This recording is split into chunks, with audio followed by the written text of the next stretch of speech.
Baking powder ছাড়া ময়দা দিয়ে কিভাবে বিস্কুট তৈরি করলাম সেটাই আপনাদের সাথে আজকে শেয়ার করব। তার আগে বলে নিই, আমার ভিডিওটি যদি আপনাদের ভালো লেগে থাকে তাহলে অবশ্যই আমার চ্যানেলটি সাবস্ক্রাইব করবেন এবং একটা লাইক, কমেন্ট ও শেয়ার করে যাবেন।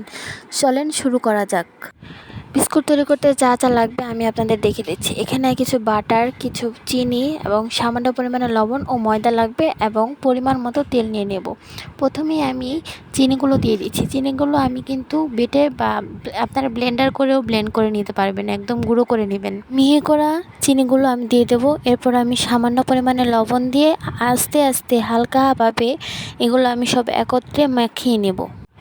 তারপর আমি এখানে দিয়ে দেব কিছু পরিমাণে ময়দা কিন্তু আপনাদের পরিমাণ মতো দেবেন। ব্যাটার যতক্ষণ পর্যন্ত না রুটির আটার মতো ব্যাটার হবে ততক্ষণ পর্যন্ত খামিরটা মাখিয়ে নিতে হবে ভালোভাবে হাত দিয়ে আলতো আলতো করে।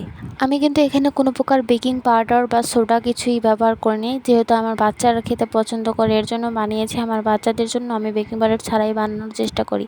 এরপর দেখতেই পাচ্ছেন খামিরটা প্রায় রুটির আটার মতো, এত শক্ত না এত নরমও না, মিডিয়াম ধাঁচের হবে, যে আমি আঙুল দিয়ে দেখিয়ে দিচ্ছি। তারপর আমি খামিরটা ভালো মতো মেখে নিয়েছি। মেখে নেওয়ার পর আমি হাতের মাপ দিয়ে যে কোনো ইচ্ছা মতো, যার যার ইচ্ছা মতো এখানে আপনারা দিতে পারেন। আমি গোল শেপও দিয়েছি, লম্বা শেপও দিয়েছি। তারপরে সেগুলো বানিয়ে আমি ট্রাইয়ের ওপর বেকিং পেপার দিয়ে তার উপরে কিন্তু আমি বিস্কুটগুলো দিয়ে দিয়েছি। এরপর আমি ছুরি দিয়ে ডিজাইন করে নিয়েছি, এটা আপনাদের মন মতো করে নিতে পারবেন।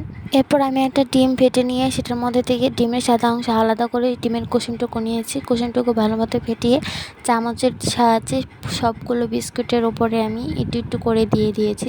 এতে দেওয়াতে দেখতে সুন্দর আসবে, কালারটা একদম দোকানের মতো হবে, বিস্কুটটা খেতেও মজা লাগবে। সবগুলো বিস্কুটগুলোতে আমি একটু একটু করে দেওয়ার শেষ হয়ে গেলে তারপর আমি ওভেনটাকে প্রিহিট করে নিয়েছিলাম 10 মিনিটের জন্য। 10 মিনিট এখন হয়ে গেছে। তারপর আমি ওই ওভেনের ভিতরে ট্রেটা দিয়ে দেবো আস্তে আস্তে করে। এটা খুব সাবধানতার সাথে করতে হবে, কারণ যে কোনো সময় হাতে ছ্যাঁকা খেতে পারেন। আমি নতুন থাকতে অনেকবার ছ্যাঁকা খেয়েছিলাম, আমার মনে আছে।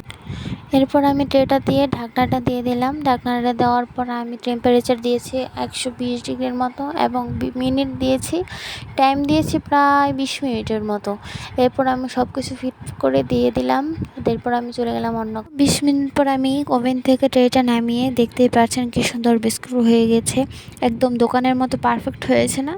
ঠিক বলছেন, পারফেক্ট হয়েছে। এটা কিন্তু খেতে অনেক মজা। আমি মনে করি বাচ্চাদের জন্য এভাবে বাসায় বসে বিস্কুট বানালে বাচ্চাদের জন্য খুব ভালো হবে, কারণ বাচ্চারা এগুলো খেতে অনেক পছন্দ করে। বেকারিতে কী না কী দিয়ে বানায় সেটা তো আমরা কেউই জানি না।